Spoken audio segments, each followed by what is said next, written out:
Hello बच्चों, कैसे हैं आप लोग। मैं शांतनु सिंह एक बार फिर से आपको स्वागत करता हूं एडीपी स्टार लर्निंग प्लेटफॉर्म पे। बच्चों, आज हम बात करने वाले हैं उन बच्चों के बारे में। मैं पहले बता दूं, मैं आज उन बच्चों के बारे में बात करने वाला हूं जिनका प्रिपरेशन फिजिक्स को लेकर उतना अच्छा नहीं है।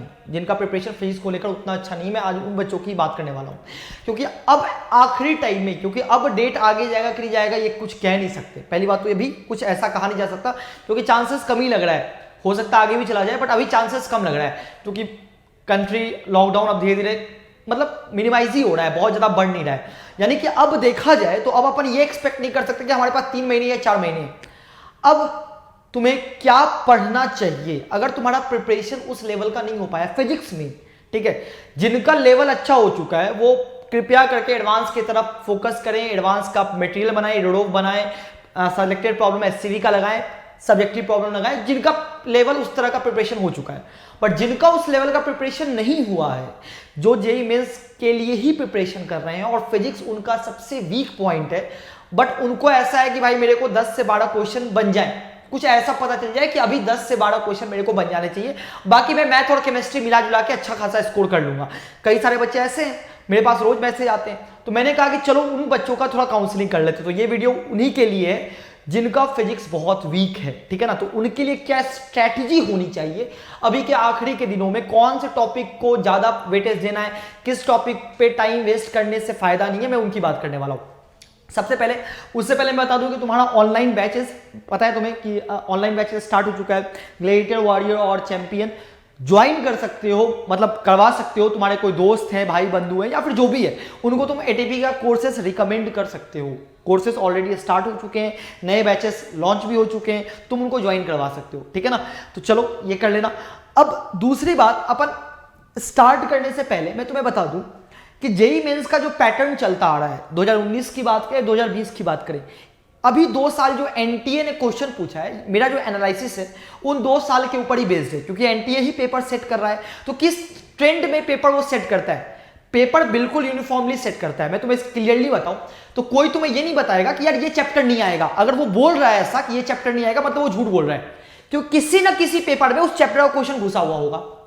तो एनटीए की एक खास बात है कि यार वो यूनिफॉर्मिटी मेंटेन कर रहा है, कोई छोटा टॉपिक है, छोटा चैप्टर मिस नहीं कर रहा। डैम्प्ड ऑसिलेशन, पोलराइजेशन, डिफ्रैक्शन, हर वो छोटे टॉपिक को पकड़ रहा है, वो छोड़ता ही नहीं है किसी टॉपिक को।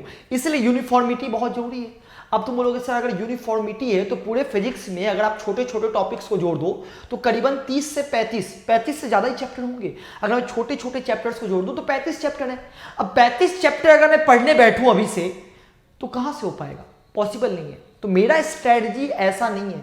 मैं बात करूंगा उन चैप्टर्स को के बारे में जिनको तुम एक दिन में कवर कर सकते हो, जिससे एक क्वेश्चन आता है, मैं उसकी बात करने वाला हूं। ऐसे चैप्टर्स जिनका मैकेनिक्स कम घुसा हुआ है, ऐसे चैप्टर जिनमें मैकेनिक्स कम घुसा हुआ है, ऐसा चैप्टर जो तुम एक दिन भी अगर अच्छे से बैठ जाते हो, प्रॉपर रिवाइज कर लेते हो, तो वो चैप्टर का सवाल तुमसे नहीं छूटेगा। मैं ऐसे चैप्टर की बात करने वाला हूं और ऐसे ही कुछ चैप्टर्स को मैंने चुना है। तो और स्टार्ट करते हैं। सबसे पहला जो आता है वो आता है जेईई मेंस स्पेसिफिक टॉपिक। तुम्हें पता है ना, इलेक्ट्रोमैग्नेटिक वेव, सेमीकंडक्टर, कम्युनिकेशन, अर्थ मैग्नेटिज्म, ऑप्टिकल इंस्ट्रूमेंट, पोलराइजेशन और डिफ्रैक्शन, ये कुछ ऐसे हॉट टॉपिक्स हैं जो जेईई मेंस स्पेसिफिक हैं। ये एडवांस में नहीं है, जेईई मेंस में बस। लेकिन अगर तुम प्रीवियस ईयर के पेपर को एनालाइज करो तो हर पेपर में 3 से 4 सवाल इन टॉपिक का तुम्हें दिख ही जाएगा।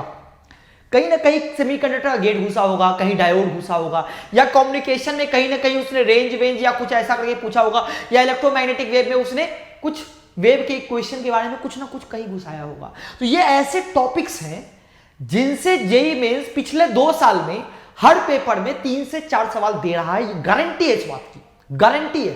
तुम चाहे तो देख लो, हर 3-4 क्वेश्चन हर पेपर में है। इस टॉपिक्स की खास बात क्या है मैं ये तुम्हें बताता हूं। इलेक्ट्रोमैग्नेटिक वेव पढ़ने में तुम्हें बस 1 दिन का समय चाहिए। 1 दिन क्या, मुश्किल से 2 घंटे का वक्त चाहिए, 2 आवर्स इजीली कर सकते हो। सेमीकंडक्टर मानता हूं बहुत बड़ा चैप्टर है, बट तुम्हें उतना पढ़ने की जरूरत नहीं है। तुम तो एक काम करो, सेमीकंडक्टर का प्रीवियस ईयर तुम देखो, डायोड से सवाल पूछा है, ट्रांजिस्टर से सवाल पूछा है, और सबका वन शॉट बना हुआ है। वन शॉट 1 घंटे का होता है, सेमीकंडक्टर तुम 3 से 4 घंटे में पढ़ सकते हो कि तुम स्कोर कर लो। भाई सेमीकंडक्टर तो देखा जाए तो बहुत बड़ा है, पढ़ने बैठो तो बहुत टाइम लग जाएगा। बट अगर तुम वन शॉट देखते हो तो वो सवाल, वो सेक्शन जहां से क्वेश्चंस आते हैं वो तुम कर सकते हो, इस बात की गारंटी देता हूं, क्योंकि इसमें बहुत कुछ नहीं है, बहुत स्पेसिफिक एरिया है। ट्रांजिस्टर से एक सवाल आता है, एक डायोड से आता है, कहीं ना कहीं थोड़ा बहुत अपना वो रेक्टिफायर से ऊपर कभी कभी सवाल आ जाता है, तो बहुत खास स्पेसिफिक एरिया है इसका, जो तुम अगर पढ़ लोगे ना तो सवाल बनने नहीं का सवाल ही पैदा नहीं होता, 2 से 3 घंटे में कंप्लीट कर सकते हो। कम्युनिकेशन 1 घंटे का टॉपिक है, वन शॉट देख लो, एक सवाल नहीं छूटेगा। अर्थ मैग्नेटिज्म वन शॉट देख लेना, अभी मैंने बनाया नहीं है, इसका वन शॉट अभी बचा हुआ है, मैं बनाऊंगा, डोंट वरी। इसका ही बन चुका है, इसका ही बन चुका है, ये सारे टॉपिक। पोलराइजेशन तो मान के चलो भाई 40 मिनट का टॉपिक है, 40 minutes enough. Diffraction 50 minutes enough. ये ऐसे टॉपिक है जो तुम कम से कम टाइम में कर सकते हो, और इससे 3 से 4 क्वेश्चन होते हैं। अब गधा क्या करेगा, इन टॉपिक्स को छोड़ के वो इलेक्ट्रोस्टैटिक पढ़ेगा। गधे क्या करेंगे, इनको छोड़ के वो इलेक्ट्रोस्टैटिक पढ़ेंगे। जो इलेक्ट्रोस्टैटिक का एक चैप्टर इसके 5 चैप्टर के बराबर है, और उससे सवाल कितना आएगा, 1 सवाल। इलेक्ट्रोस्टैटिक से 1 सवाल, और इस 5 चैप्टर से 3 या 4 सवाल। तो गधा कौन रहा, गधा वो रहा जो इलेक्ट्रोस्टैटिक पढ़ रहा है इस टाइम में, कि नहीं मैं तो इलेक्ट्रोस्टैटिक पढ़ के जाऊंगा। तो अगर तुमने इलेक्ट्रोस्टैटिक पहले नहीं पढ़ा है, जो पढ़ा है उसकी बात नहीं कर रहा हूं, वो तो बहुत, यू आर मोस्ट वेलकम, अच्छे से पढ़ो, लेकिन जो तुम नहीं पढ़े हो उसमें सिलेक्शन करना बहुत इंपॉर्टेंट है, कि अभी के टाइम में अगर तुम ये चैप्टर पढ़ोगे तो ज्यादा आउटपुट निकलेगा इन कंपैरिजन टू तुम इलेक्ट्रोस्टैटिक या रोटेशन पढ़ोगे। अगर तुम्हारे लिए दोनों टॉपिक अननोन है तो बेटर रहेगा कि सबसे पहले इनको करो। इसके अलावा ये तो स्पेसिफिक टॉपिक हो गया। अब ऐसे टॉपिक जो इंडिपेंडेंट है, ये इंडिपेंडेंट वर्ड मतलब क्या हुआ, स्वतंत्र, मतलब इनका किसी के साथ कोई रिश्ता नहीं है, जैसे कि हीट, केटीजी एंड थर्मो। ये ऐसे टॉपिक हैं जिनका मैकेनिक्स में कोई यूज नहीं आता, मतलब ये ना इलेक्ट्रोस्टैटिक का यूज है ना मैकेनिक्स का यूज है, ये मस्त अपने मस्त टॉपिक है। इनमें कैलोरीमेट्री आ गया, थर्मल एक्सपेंशन आ गया, और अपना हीट ट्रांसफर आ गया। केटीजी तुम्हें पता ही है, थर्मोडायनेमिक्स में पता है। थर्मो पढ़ लोगे तो केमिस्ट्री में भी फायदा हो जाएगा, या केमिस्ट्री का थर्मो पढ़ लोगे तो फिजिक्स में फायदा हो जाएगा। बस साइन कन्वेंशन का डिफरेंस होता है, केमिस्ट्री का थर्मो इतना है, फिजिक्स का थर्मो इतना है, कुछ तो पढ़ लो। लेकिन ये टॉपिक से मिनिमम 3 सवाल हर पेपर में होगा। थर्मो से 1 सवाल तो गारंटी है, मिनिमम 1 मैक्सिमम 2। केटीजी से भी 1 सवाल पूछ ही देता है, और हीट वीट तीनों चैप्टर से मिला के एक सवाल आ जाता है, मिनिमम 3, 4, 5 भी हो सकते हैं। तो ये टॉपिक ऐसे जो इंडिपेंडेंट है और अभी किया जा सकता है, बिल्कुल किया जा सकता है। तुम वन शॉट देख लो, तुम्हें आइडिया लगेगा। केटीजी का वन शॉट 30 मिनट का है, लेकिन 30 मिनट में 1 सवाल नहीं छूटेगा। तुम प्रीवियस ईयर लगा लेना, अगर तुम अच्छे से पढ़ लेते हो तो 30 मिनट में 1 सवाल नहीं छूटेगा, ऐसा है। तो इसीलिए मैं बोल रहा हूं कि ये सब टॉपिक को पकड़ो। दूसरा मैं क्या बोल रहा हूं, मॉडर्न फिजिक्स। मॉडर्न फिजिक्स से हर साल 2 से 3 सवाल आता है, हर साल। ये 3 चैप्टर का कॉम्बिनेशन है। एक एक्सरे भी है, लेकिन वो एडवांस के सिलेबस में है, मैं मेंस की बात कर रहा हूं। ये 3 चैप्टर है, photo electric fire, Bohr model, nucleus. Nucleus board तुम केमिस्ट्री में भी पढ़ते हो, फर्स्ट ऑर्डर केमिकल काइनेटिक्स में पढ़ते हो। न्यूक्लियस में वही अपना रेडियो एक्टिविटी है। बोर्ड मॉडल एटॉमिक स्ट्रक्चर पढ़ते हो। फोटो इलेक्ट्रिक इफेक्ट बहुत छोटा सा टॉपिक है, वन शॉट देख लो, गारंटी कवर हो जाएगा। ये टॉपिक्स ऐसे हैं ना जो इजीली तुम्हें 3 क्वेश्चन तो कहीं नहीं जा रहा। तो कहने का क्या मतलब है, अभी अगर टाइम देना है तो इन पे टाइम दो। अब ये करंट है, हर साल 2 क्वेश्चन आता है। अब करंट ऐसा टॉपिक है जो कि मतलब तुम देखो तो है बड़ा, मैं मानता हूं काफी बड़ा टॉपिक है, बट कोई भी गधा इसको कर सकता है, क्योंकि इसमें दिमाग नहीं लगाना। बहुत सिंपल क्वेश्चन है। सर्किट सॉल्विंग यार, सीरीज पैरेलल तो हम लोग बचपन में पढ़ते थे यार, अभी क्यों उससे घबरा रहे हो। तो करंट तो सबसे, इसको तो छोड़ना ही नहीं है, ये तो सबसे इंपॉर्टेंट है। 2 क्वेश्चन है इससे, 2 क्वेश्चन है। ग्रेविटेशन में मैकेनिक्स का यूज आता है, मैं मानता हूं, बट ये छोटा चैप्टर होता है, ये काफी छोटा होता है और 1 क्वेश्चन आता है, इसीलिए मैंने इसका नाम लिखा है। ये बहुत छोटा है, इसके कुछ खास फंडे हैं, केपलर्स लॉ, एस्केप वेलोसिटी, अपना time period, square of time period, वो कुछ खास फंडे हैं। वो थोड़े बहुत फंडे जो है, 4-5 फंडे, उनको अगर तुम कर लो तो ग्रेविटेशन तुम्हारा कहीं नहीं जा रहा, ये बात पक्की है। सिमिलरली एसी का फंडा मैंने बताया है, वन शॉट में मैंने बताया एसी का फंडा, और माइंड मैप भी बताया है। उसके अलावा एसी अगर तुम कर लेते हो, उसके अलावा एसी से 1 सवाल नहीं छूटेगा तुम्हें, मैं इस बात की तुम्हें गारंटी दे सकता हूं। एसी का सिंगल सवाल नहीं छूटेगा अगर तुमने अच्छे से वन शॉट देख लिया और वो माइंड मैप देख लिया तो।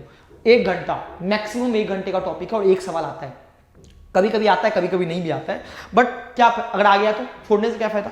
एक होता है ऑप्टिक्स। अब ऑप्टिक्स तुम्हारी चॉइस के ऊपर डिपेंड करता है। ऑप्टिक्स तुम ले भी सकते हो, नहीं भी ले सकते हो। क्यों?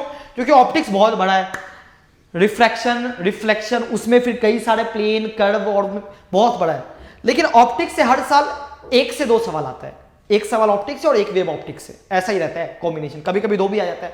तो ऑप्टिक्स काफी बड़ा है, अगर टाइम नहीं है तो छोड़ दो, अगर तुम्हें लगता है कि नहीं मेरे से नहीं हो पाएगा तो छोड़ दो। लेकिन अगर तुम्हें ऑप्टिक्स आधा भी आता है तो प्लीज ऑप्टिक्स पूरा कर लो, क्योंकि ऑप्टिक्स भी एक इंडिपेंडेंट टॉपिक है जिसमें किसी भी टॉपिक का कोई यूज नहीं आता। वो आप मतलब मस्त अपना लाइट का फिनोमिना है, मस्त रिफ्लेक्शन तुम कर सकते हो, और इससे भी एक सवाल तो मिनिमम आना ही आना है। इसके अलावा एक टॉपिक और मैंने छोड़ दिया जो कि मेरा है unit and error, unit dimension and error, unit dimension and error. एक सवाल फिक्स है। यूनिट डायमेंशन का सवाल कभी कभी आता है, हर बार तो नहीं आता। वो सवाल ऐसा होता है कि कभी कभी यूनिट चेक करने के लिए बोल देता है, या फिर कुछ ऐसे सवाल होते हैं जो पता नहीं चलता कि यूनिट डायमेंशन का है। कई सारे ऐसे सवाल भी होते हैं जो पता ही नहीं चलता कि यूनिट डायमेंशन का सवाल है। तो खैर मैं यूनिट डायमेंशन की बात नहीं कर रहा, मैं तो एरर की बात कर रहा। एरर तो वन शॉट देख लो, one year caliper, screw gauge और बेसिक एरर, सवाल नहीं छूटेगा। एरर से हर साल एक सवाल आता है जेई मेंस में। आजकल ट्रेंड आ गया पिछले 2 साल से कि एरर से सवाल देता ही देता है, तो ये भी बहुत छोटा टॉपिक है। तो कहने का क्या सेंस है, अगर ये तुम पूरा कर लेते हो, 12 से 13 क्वेश्चन कहीं नहीं जा रहा, मिनिमम बता रहा हूं, 12 से 13 क्वेश्चन तुम्हारे आएंगे ही आएंगे, तुम चाहे कोई भी पेपर उल्टा लो। सबसे बड़ी बात क्या है कि इनमें कवर करने में टाइम कम लगेगा, इनको कवर करने में टाइम कम लगेगा, और स्कोरिंग है। और दूसरी बात है स्कोरिंग है। अब इनके जगह अगर तुम रोटेशन पे ध्यान देते हो या इलेक्ट्रोस्टैटिक ध्यान देते हो, और तुम पहली बार वो टॉपिक पढ़ रहे हो, कंडीशन अप्लाई, तुम पहली बार वो टॉपिक पढ़ रहे हो, तो इतना कम समय में तुम इतना वो बोलते हैं ना बाबा नहीं बन पाओगे। आ रही बात समझ में? तो बेटर क्या है, बेटर गधे वाले स्टडी करने से अच्छा है कि we should have smart study. Study hard, अपने को मेहनत तो ज्यादा करना है, बट स्मार्ट स्टडी करनी है। क्योंकि कई सारे बच्चों का ये मेरे पे क्वेरी आती है कि सर मैं बहुत पढ़ता हूं बट फिर भी टेस्ट में नंबर नहीं आते, क्योंकि तुम गधी वाली पढ़ाई कर रहे हो। तुम क्या कर रहे हो, तुम इलेक्ट्रोस्टैटिक के पीछे भाग रहे हो, रोटेशन भाग रहे हो, रोज रिवाइज कर रहे हो, लेकिन जो तुम्हें रिवाइज करना चाहिए वो तुम रिवाइज नहीं कर रहे हो। तुम ये सोचते हो कि इलेक्ट्रोस्टैटिक बड़ा चैप्टर है, फिजिक्स का ये पिलर है, तो नहीं मैं ये कैसे छोड़ सकता हूं। अरे भाई मेरे को तो रैंक से मतलब है। अगर इलेक्ट्रोस्टैटिक का एक क्वेश्चन सॉल्व करके 4 नंबर आ रहा है, तो ईएफडब्ल्यू का एक क्वेश्चन सॉल्व करके भी 4 नंबर आ रहा है। एग्जामिनर ये नहीं देख रहा कि तुम इलेक्ट्रोमैग्नेटिक वेव सॉल्व किया कि इलेक्ट्रोस्टैटिक, अच्छा इस बच्चे ने इलेक्ट्रोस्टैटिक सॉल्व किया, इसको 1 मार्क्स बोनस, इसने इलेक्ट्रोमैग्नेटिक वेव किया, इसको 1 मार्क कम कर दो, 3 दे दो। ऐसा नहीं होता, वो दोनों क्वेश्चन है, 4 नंबर वो भी, 4 नंबर ये भी। तो इसीलिए सिलेक्शन और चॉइस बहुत इंपॉर्टेंट है। इसीलिए मैंने इस टॉपिक्स को लिखा है कि भाई ये टॉपिक्स तुम कर लो। अगर तुम्हें फिजिक्स तुम्हारी वीक है तो स्ट्रांग है, पूरा करो, उड़ा दो, गर्दा उड़ा दो, एडवांस का प्रिपरेशन करो। अपना ड्रीम हमेशा तगड़ा होना चाहिए। मतलब सब बच्चे ये बोलते हैं ना, हर बार एक बार मैसेज आता है कि सर मैं पढ़ नहीं पा रहा हूं लॉकडाउन में। अगर तुम्हारा ड्रीम स्ट्रांग है तो तुम पढ़ लोगे। अगर तुम पढ़ नहीं पा रहे हो मतलब तुम्हारा ड्रीम आईआईटी नहीं है, तुम्हारा ड्रीम तुम उस लेवल का नहीं देखे हो, तुम्हारे ड्रीम में कहीं ना कहीं खोट है। ड्रीम ऐसा करो कि तुम्हें लगे कि चाहे कुछ भी हो जाए आईआईटी तो करना ही करना है, बात खत्म हो गई। अगर तुम्हारा ड्रीम सोने से पहले भी तुम्हारा सपना आईआईटी का आना चाहिए, तो उठने के बाद भी आईआईटी आना चाहिए दिमाग में, तब उसको बोलते हैं ड्रीम। ड्रीम उसको बोलते हैं, तब तुम्हें पता चलेगा कि नहीं मुझे पढ़ना है। अगर तुम्हारा ड्रीम वीक पड़ेगा ना तो तुम पढ़ नहीं पाओगे, बात इतनी सी है। तो ये टॉपिक्स आ गया। इसके अलावा करे कहां से, जिन्होंने आरबीसी लिया है रैंक बूस्टिंग कोर्स, वो इजीली आरबीसी से इन टॉपिक्स को कवर कर सकते हैं। कम टाइम में मटेरियल दिया हुआ है, टेस्ट भी है आरबीसी में, वो आरबीसी ज्वाइन कर सकते हैं अभी भी। जिनको इन टॉपिक्स में दिक्कत आती है, उनको वीडियो नहीं मिलते यूट्यूब पे, प्लीज फालतू के इधर उधर टाइम मत वेस्ट करना, क्योंकि 10-10, 12-12, 15-15 घंटे के पूरे चैप्टर्स हैं। कई लोगों तो इलेक्ट्रोमैग्नेटिक वेव में कम से कम 15 घंटे का पूरा टॉपिक ही दिया है। वैसा नहीं पढ़ना अपने को स्मार्ट स्टडी करनी, इतनी टाइम अपने पास नहीं है। स्मार्ट स्टडी करने के लिए शॉर्ट लेक्चर्स के लिए आरबीसी बेस्ट रहेगा, आरबीसी का मटेरियल बेस्ट है, और प्रीवियस ईयर लगा लो, काफी है। अगर तुमने आरबीसी ज्वाइन कर लिया है या तुम्हें नहीं करना है तो तुम वन शॉट का हेल्प ले सकते हो, जो कि यूट्यूब पे पड़ा हुआ है। जो भी वन शॉट मेरे इंड से बचा हुआ है वो मैं कंप्लीट कर दूंगा, तुम्हें टेंशन लेने की जरूरत नहीं है। बट जिनका कंप्लीट हो गया, जैसे मॉडर्न फिजिक्स सारा कंप्लीट है, कम्युनिकेशन वो मेंस वाले सारे लगभग टॉपिक कंप्लीट है, एक अर्थमैटिज्म बचा हुआ है, तो मैं अपने इंड से कंप्लीट कर लूंगा। बट जो कंप्लीट है ऑलरेडी उसको तुम कवर कर लो।